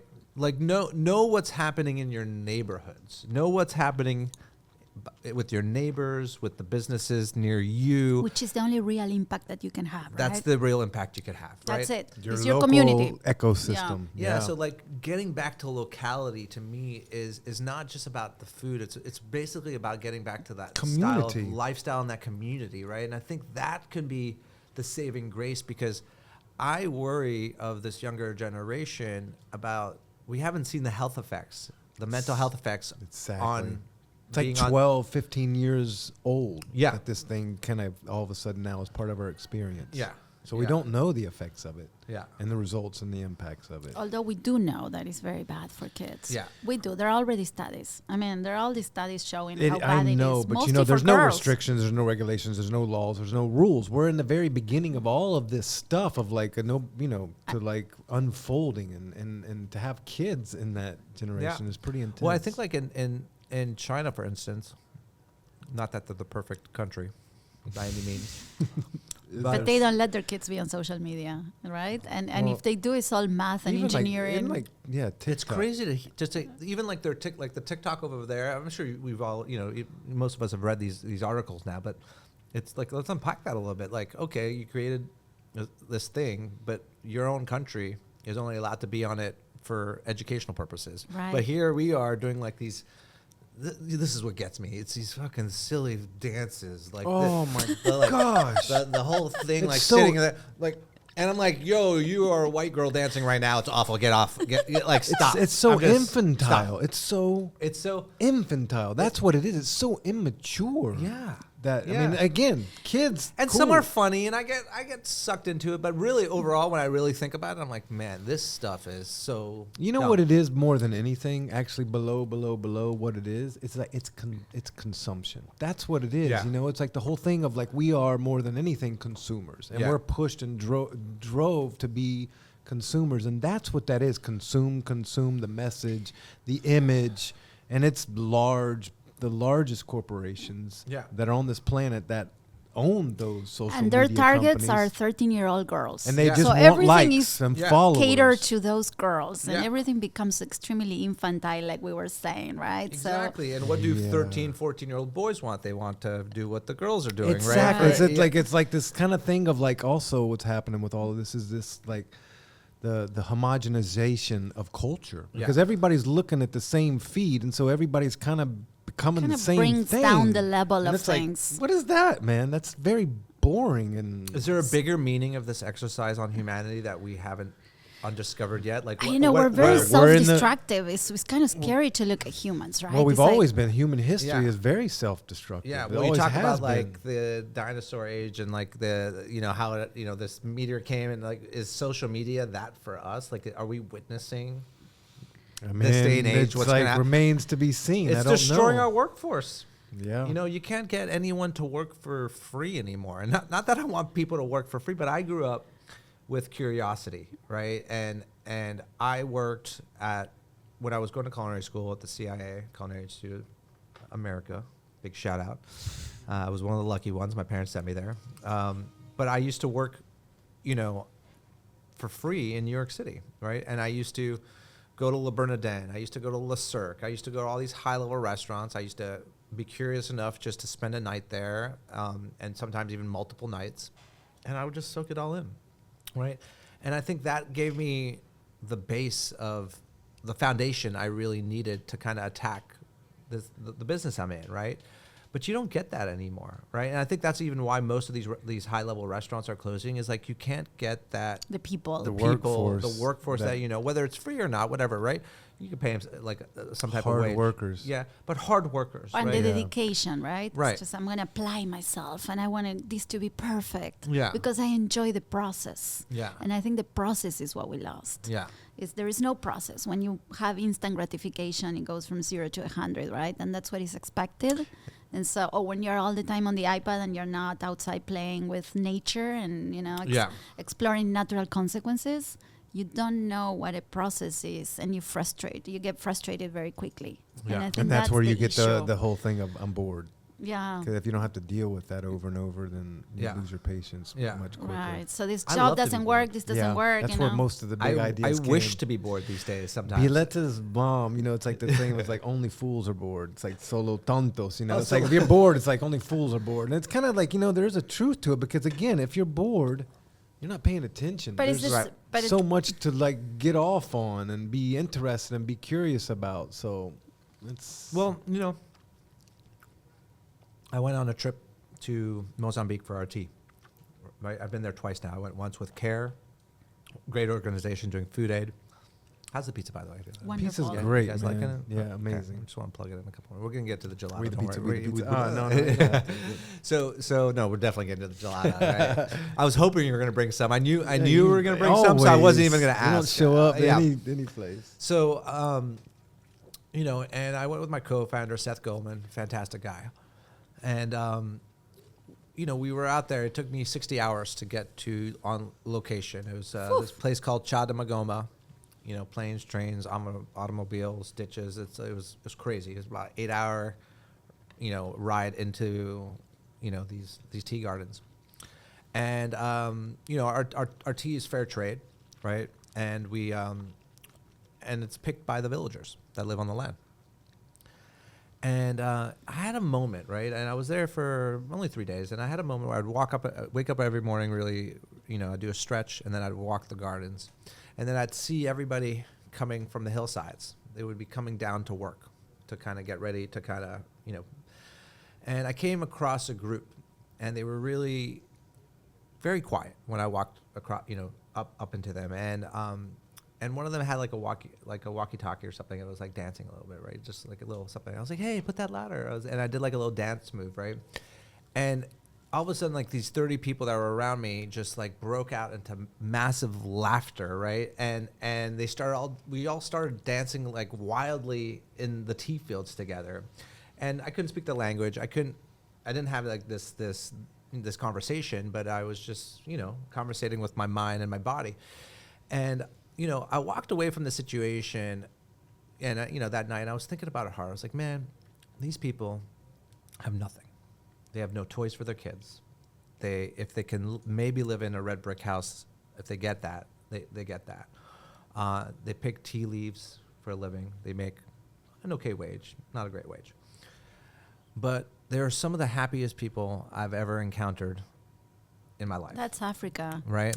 And I think I don't know if people realize that, right? And so for me, it's like, okay, you pull away all the stresses that were like, I got my computer, I got my phone here, I'm sitting here doing a podcast, you know, and you pull away all the stresses of what we've built life to be. And I think they're happier than us. I know they're happy. I think they are, right? It's like all the material wealth that you have, then you start basically like worrying about losing all that material wealth. Yeah. And how to keep it and how to protect it and preserve it. They don't have that. Yeah. I mean, again, it's not to like say the poverty of the world and all that. That's a big issue. Yeah. That is a big problem. Yeah. But just saying, it's like the material goods. The question would be, does it actually make you a happier person? Yeah. To have more material wealth? And it doesn't seem like it. Well, all the studies show, right? There's a threshold, right? You need to have enough to be okay. Yeah. But more doesn't bring you much. Everybody Right. has to have So their the needs rat met. race of just, you know, having more and more and Yeah. more, it's very empty. Yeah. Yeah. Of Well, meaning, going back to meaning, right? 100%. The irony on this place. I mean, like, listen, like these kids are growing up with very limited education, and life expectancy in Chadamagoma was 56 years old. That's low. It's very low, Wow. right? But 56 years of happiness, living off the land, is it better than, you know, 75 years of a ball of being- stress. a ball Wall of Street stress. trading stock. Yeah, exactly. Yeah, exactly. Yeah. So I mean, I just bring it out. Yeah. I don't know where I was going with that, but it's just like, you know. I always felt that when Yeah. I worked software engineer, and I said I would work at Nestle, at Unilever. I would work for like some of the largest corporations. And I always said some of the top level execs were the most miserable people that I ever met in my life. Yeah. And they're the ones that had kind of like the most, right? And then when I would go into the rainforest, I went into 2 times in Peru, deep in the rainforest. I went in 2 times in Brazil. And some of those indigenous people, they were the happiest ones Yeah. that I ever saw. Kind of like what your experience was in Mozambique. Yeah. And so it's like those execs, I feel like they kind of believe that this is the game to play, and they get to the very top and they still feel empty. And Yeah. so they're like, fuck this, So I think It's funny because, growing up, before I had a family, now I worry more about finances because I have a child. Obviously, you have to, finances allow us to live and all that kind of stuff. But I used to spend my money as soon as I got it. that's the same as Because I didn't want it.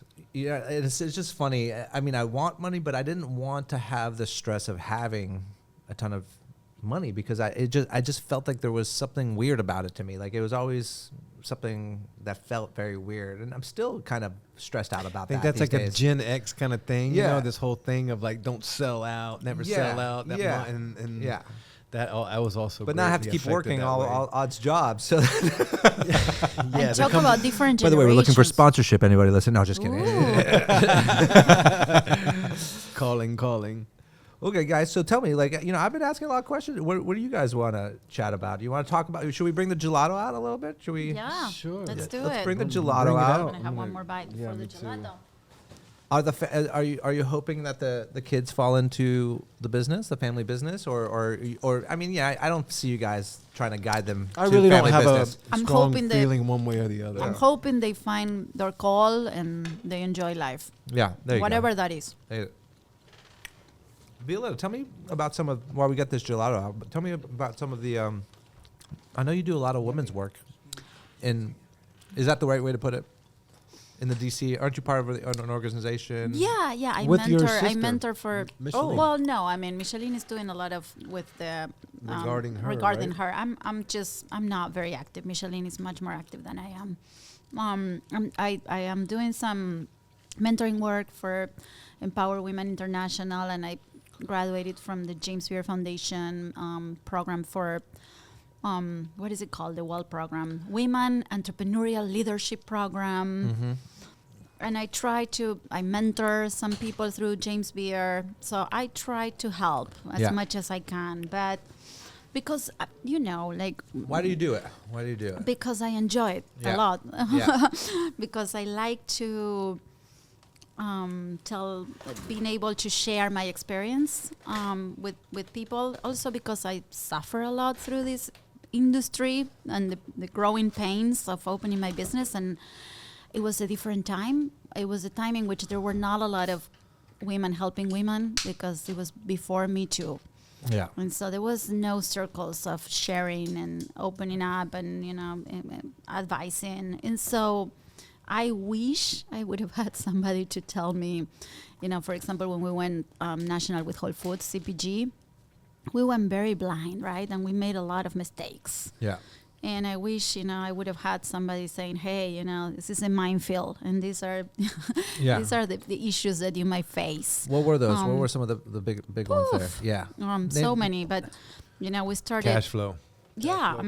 Cash flow. In the world of industry and CPG, it's like Yeah, exactly. Yeah. pretty much. Yeah. One of them is that, right? Not understanding the cash that is going to demand the slotting fees and the pay to play and the trade spend. Such a pay to play. The trade spend, and not understanding that there were like 100 discounts that the distributor is going to apply to your product, And you can't do anything about it. You make a pint, you sell it for $4, and you get $1.50. Right. and You're just used to the exchange. Equal exchange. as This is my simple as price. that, Yeah. as simple as that. Like we just not really understanding so many things, right? Or in Slotting fees. Crazy, right? Oh my god. slot, you gotta pay. So expensive. Like for example, to get into like a chain, if you're doing conventional, right? If you're doing natural, they're a little bit nicer to you. So Yeah. there's 2 cases per store that you have to give them a free product, which is a lot of money too. But you go into Safeway or some store like that, and it's like $30,000 per flavor, $40,000 per flavor. If you have 7 flavors, do the math, right? So It's crazy, actually. yeah, so the ROI of the investment, right? That everything, the planning that I was doing was very off, and it was a surprise. And then understanding that the production needs, right, and how it's a pennies business and it's a volume business, and you're fighting to get to $25 million in sales, because otherwise you don't exist, and the industry is dominated by 9 monsters. And then there is the other 10%, which are all the small brands that are fighting for survival.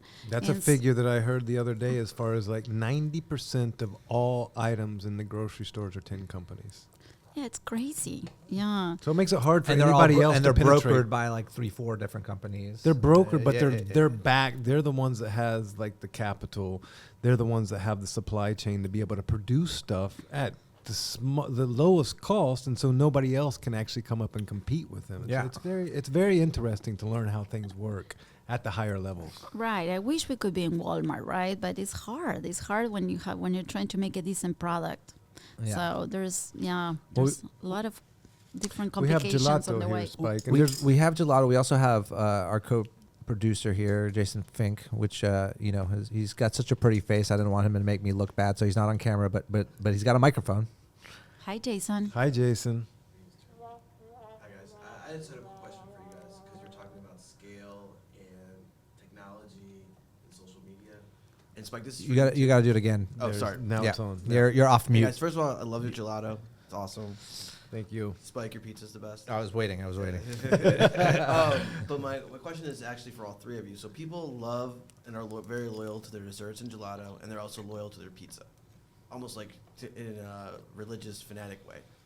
And you guys were talking about scale and like technology and some of the negative aspects of technology.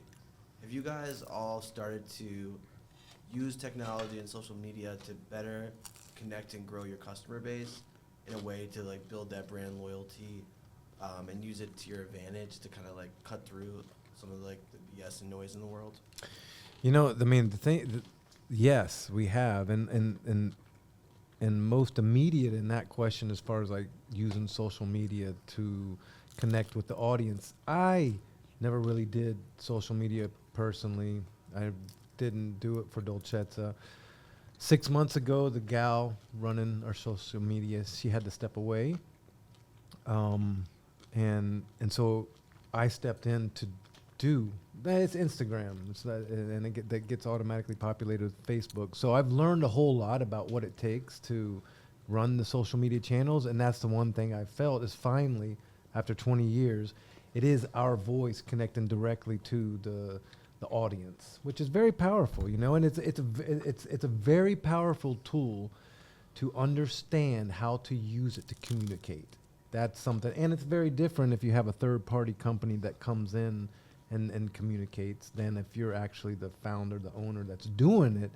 So it's it's a work in progress right now, as far as like how to effectively use those channels to communicate all of this stuff, the local farms, the quality, the family, the business. It's very powerful. Your story, Yeah.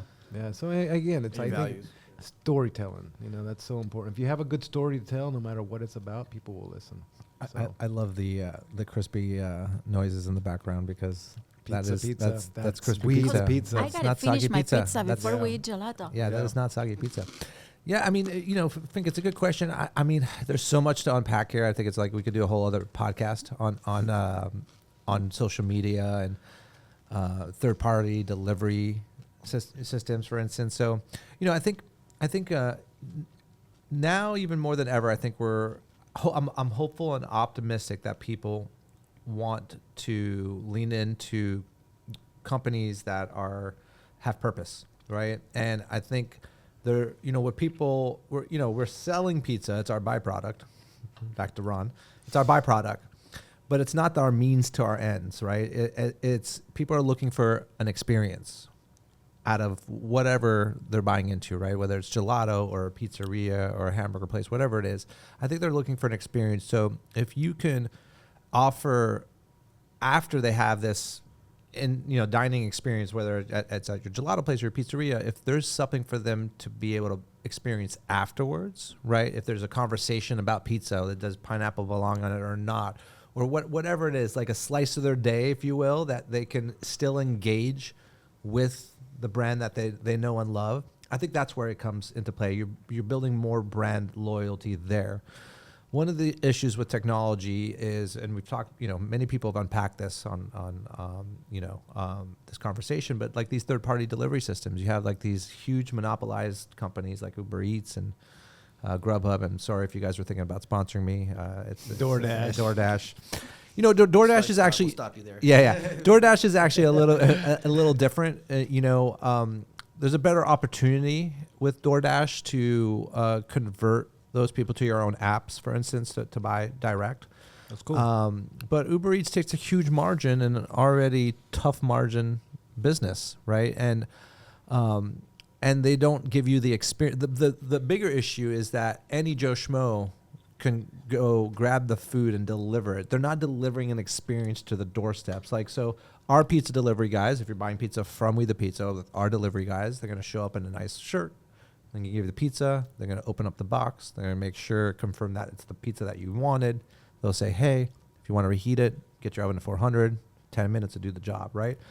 So that's a little bit more of a human connection rather than like, hey, we left your pizza on your doorstep.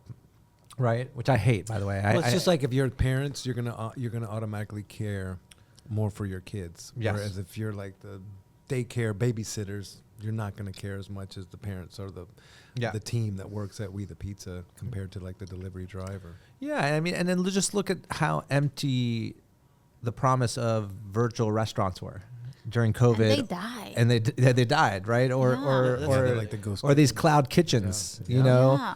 like. It's empty, right? It's and there's no experience there. There's But no connection there. I still wonder if that's gonna come though, just because of the rising cost to do this stuff. Yeah. I mean, it's kind of getting in. If this continues to go this way, you're either gonna have a pizza that's like $40 for the pizza or whatever, or you're going to have to get it from a ghost kitchen that's automated and all that. And you don't have the whole experience because it's so expensive. That's the thing that I think. No, I feel like the whole, sitting at the table and sharing a meal is quintessential to who we are as human beings. It is. I agree. Like when you read about obesity, things like obesity, right? What's the best thing that you can do so your kids are not obese? Sit at the table and share a meal with them. Yes. Number one. Yes. So there is nothing like just this act of sharing meal together that benefits us as a family, as a community. I doubt that it's going to go away. Of course we're going to have, I was reading about Sweet Green. It's already like automating everything. Yeah. And it increased their, average check by $10 or whatever. It's less than $10, but they're always, ahead, and they have all these machines mixing salads. But there's always going to be a place, I think, for the restaurant because it's a universal experience that we all enjoy. I certainly hope so, because Yeah. it's that whole experience and that the restaurant industry, food from farmers. That's one of the most beautiful things for us. Yeah. So I'm trying to battle this with my own brands right now. So We The Pizza is one I'm super focused on right now, and you're growing We The Pizza, like you guys are looking to grow that? Yeah, so we're looking to grow it, and that's cool. Yeah, exactly, and we're looking to grow it out of urban areas. DC, I Prove love yourself in the suburbs. That's what I'm doing, right? You We're do signing that a lease next nowadays. week, right? Yeah. Let's see if you can succeed in the suburbs. Exactly. And then we'll give you more money, maybe. That's keep opening locations. That's what I'm up against right now, Violeta. That's what I'm doing, and so what I've come across is that I want to be the authority on pizza. I want people to have an experience when they come into my restaurant. I want families to come and dine in, right? I want to have a hype host, right? Like you think of any fast casual restaurant, they have no hosts. You walk in, you go to the computer, you order your food maybe, or maybe you go to the POS.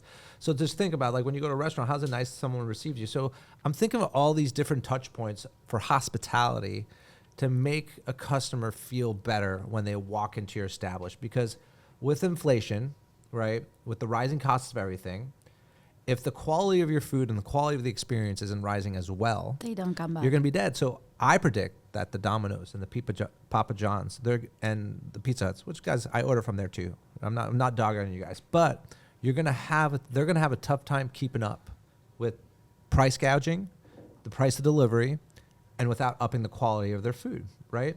So that's on one end. From an entrepreneurial way, I'm trying to battle this myself. And then from a personal perspective, I started this show called Hey Dad, I'm Hungry. I don't know if you guys see it on my Instagram, but it's we posted on LA. It's on LA Mag YouTube, And it's literally Ace and I. It's a long form influencer. Oh, I've seen it's that. called You guys are cooking. Yeah, I'm talking. Yeah. I'm telling you, it's like long form influencer. It's not just like, so you have to have patience and watch these shows. But I'm cooking with my kid, and it's silly that I've cooked more with my kid now since this show than I ever did before. It's silly that it took this to do it. I'm not saying I don't cook at home. I cook at home, but now I'm purposely.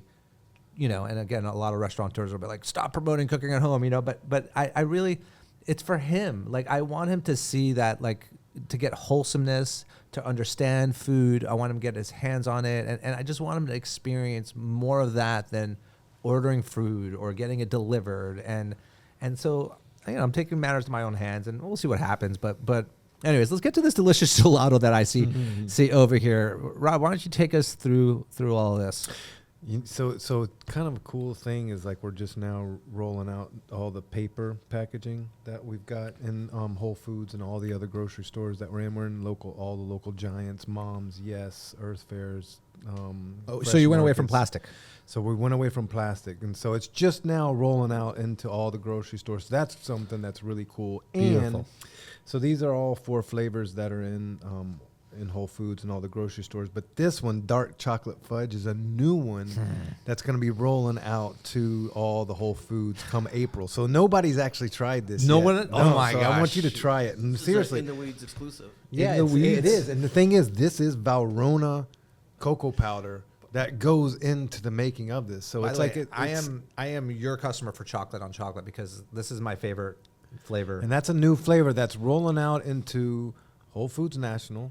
And then we'll put it in, and we don't skimp on the fudge. It's just silky looking. That's Yeah. a big piece of fudge. Yeah, I'm going in, Violeta. chewing on You that. guys are going to have to carry on this podcast here while I eat this.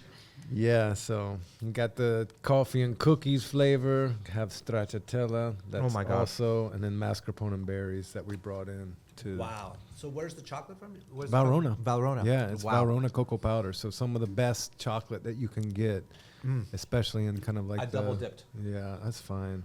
I mean, This podcast is amazing, isn't it? We get to Yeah. eat food, hang out. you want a spoon? Or have you have your Sure. fill with pizza? I'll have a spoon. Yeah. Yeah, Of the dark so- chocolate. So you're in all Whole Foods. How many Yep. Whole Foods are there now? It's like, say 500, 550, something That's like that. big. Yeah, it is. What are the future plans for Dolcezza? Brick and mortar, like what are you guys staying away from that right now? Like what? No, we want to grow. It's You kind wanna of like grow. you're talking about Yeah. with the pizza. We want to grow, and we want to grow the entire business. That means grocery stores, CPG, and brick and mortar stores. So we're back in growth mode. You have know? to do 2-prong approach, I think. I think it's You stronger. really do. It's and stronger. then third prong is the direct to customer, the DTC online Yeah. channel. Is that as a well. big business for cold products, for frozen products? I think about We it. don't And know. I look We at it haven't- as a nightmare in my first thing. But tell me, Yeah, it's not. It It's sounds harder like for the it. cold chain for sure. Right, but nowadays there's easier ways to do it, right? There's like these coolers that are super cool, that are sustainable. They're like a liner, it's lighter.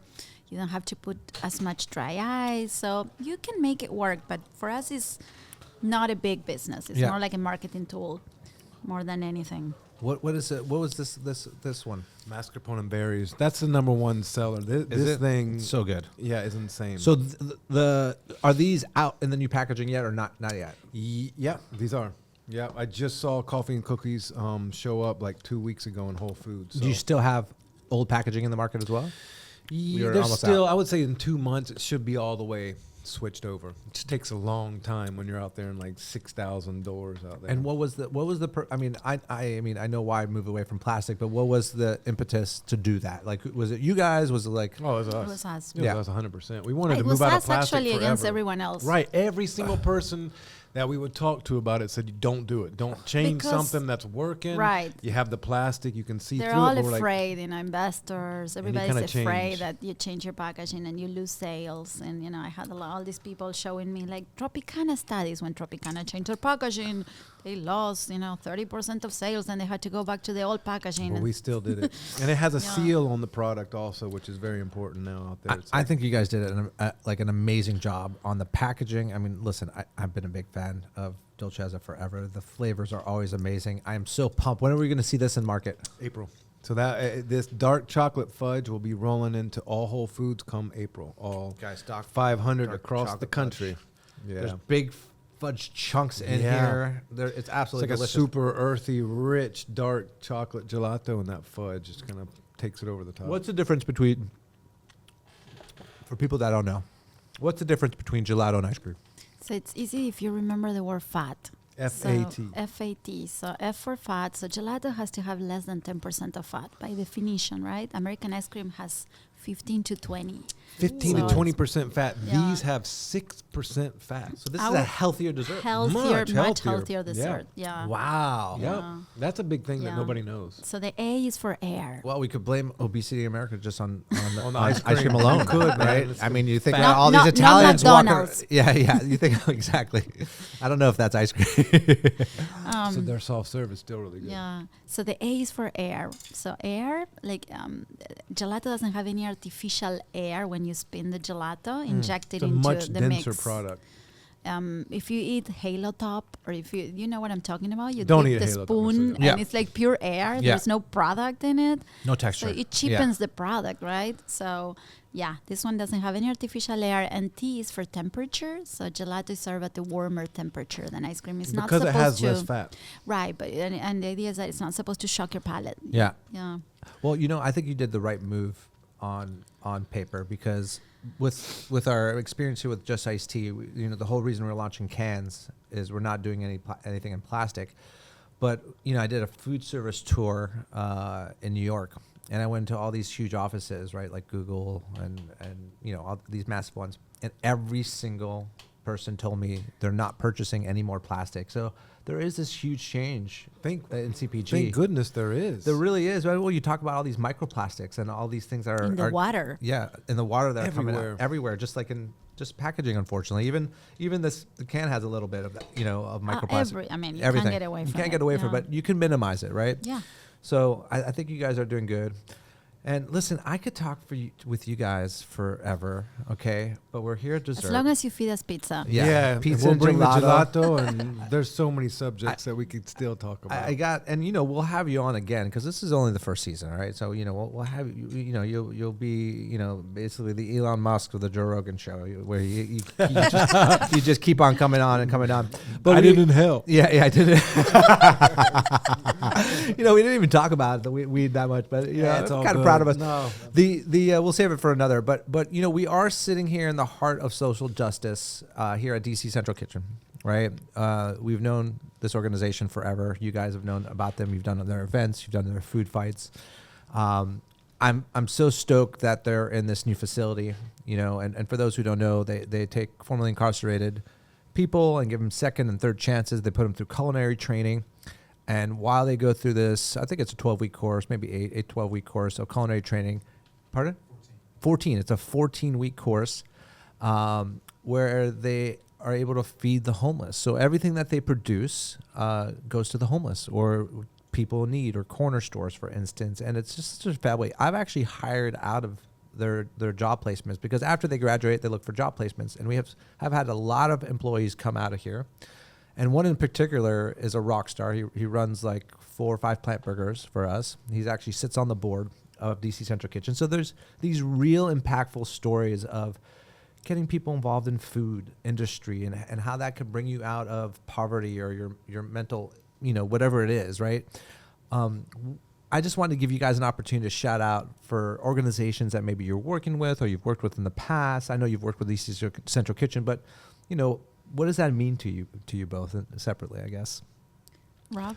No, I think what DC Central Kitchen is doing is incredible. That's exactly what these organizations, government, we should, I always say we should not have one person in this country hungry or That's homeless, right. period. We Yeah. have so much capital, resources, people, know-how, expertise to not have that be the situation. And it's unfortunate that it takes these organizations that have that mission that come and make a difference. So, I mean, DC Central Kitchen's always been here doing amazing work in DC, and it's like with all the events that we've attended and gone to. An organization that we've been very close to is Fresh Farm. That has been amazing, yes. right? Yes, big time. I think they have the most farmers markets here, and like I think like the largest non-profit with farmers market in this country. But what they do is, they look at these food deserts, right? And they try to bring fresh food to people that have no access to. And that's the part that is so interesting, right? Because we can talk about all we want about food this, food that. But, if you live in a place with no grocery stores,